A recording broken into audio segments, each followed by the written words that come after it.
गायक शान का कहना है कि फिल्मी संगीत आज बहुमुश्किल है, बड़ा गायन सितारा पैदा कर रहा है। अरिजीत सिंह शायद आखिरी प्रतिपादक है। शान ने कहा कि ऐसा लगता है कि यह गुरु रंधावा, नेहा कक्कड़ और बादशाह जैसे रैपर्स या संगीतकारों का युग है, जिन्होंने बॉलीवुड से स्वतंत्र होकर अपना ब्रांड बनाया है।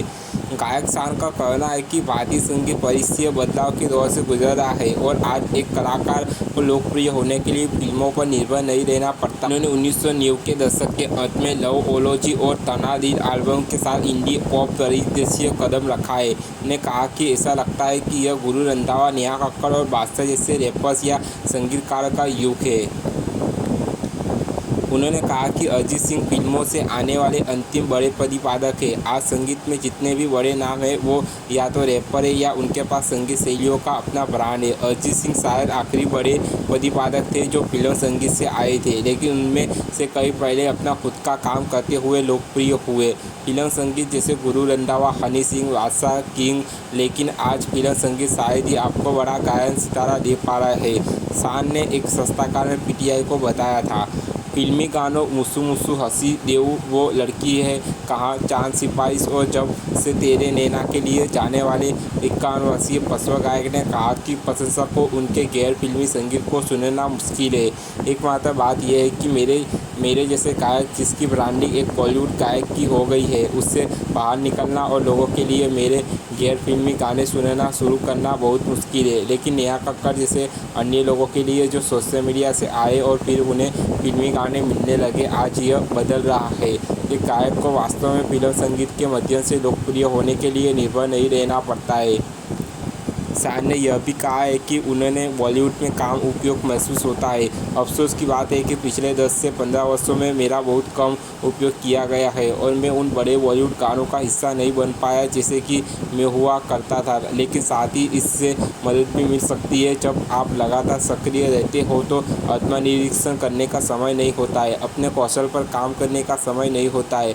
आप प्रवाह के साथ चलते रहते हैं। कुछ बिंदु पर आपको एहसास होता है कि आपकी अतिरिक्त अदस्यता होते जा रही है। इसलिए मैं इस ब्रेक को, इस छोटी सी छुट्टी को एक अच्छी बात के रूप में लेता हूँ कि मुझे अपने कौशल सेट पर काम करने का मौका मिलता है। गायक ने हालिया उदाहरण को याद किया जब शाहरुख खान अभिनीत राजकुमार हिरानी की फिल्म डंकी से उनका गाना निर्माताओं द्वारा हटा दिया गया था। मैं रोमांचित था कि मुझे शाहरुख खान का गाना गाने को मिला है, लेकिन किसी कारण से इसे दूसरे गाने से बदल दिया गया। तो यह बातें गाना ओ माई उस साउंड ट्रैक का लोकप्रिय गाना बन गया जहां मेरा गाना रखा जाना था। इसके बजाय शान ने कहा कि उन्होंने अपने नवीनतम अकल तन्हाइयों पर प्रसिद्ध तबला वादक विक्रम दोस्त के साथ सहयोग करने का अवसर मिला है। मैंने विक्रम दोस्त के साथ खूबसूरत गाना गाया है। संगीत जारी रहता है चाहे वह फिल्म हो या नहीं, और हर दूसरे दिन में एक खूबसूरत गाना रिकॉर्ड कर रहा हूँ। शान और दोस्त अभिनीत तन्हाइयाँ उनके संगीत लेवल इंटरनेशनल साउंड के तहत निर्मित है। गायक ने कहा कि उनका लक्ष्य एक यादगार डिस्कोग्राफी बनाना है। यह एक विरासत है जिसे आप पीछे छोड़ जाते हैं। विचार यह है कि अच्छा संगीत बनाते रहे। उम्मीद है कि यह समय से आगे निकल जाएगी। मुझे खुशी है कि हमारे पास इंटरनेशनल साउंड है। इंटरनल नाम ही सब कुछ कहता है। इसका मतलब है कि हमें कुछ ऐसा बनना है जो कल्पित हो और ऐसा कुछ नहीं जिसे लोग क्लबों में सुन रहे हो या पार्टियों में नाच रहे हो। दोस्त ने शान को एक शानदार गायक बताया है जो ज़बरदस्त रूप में है।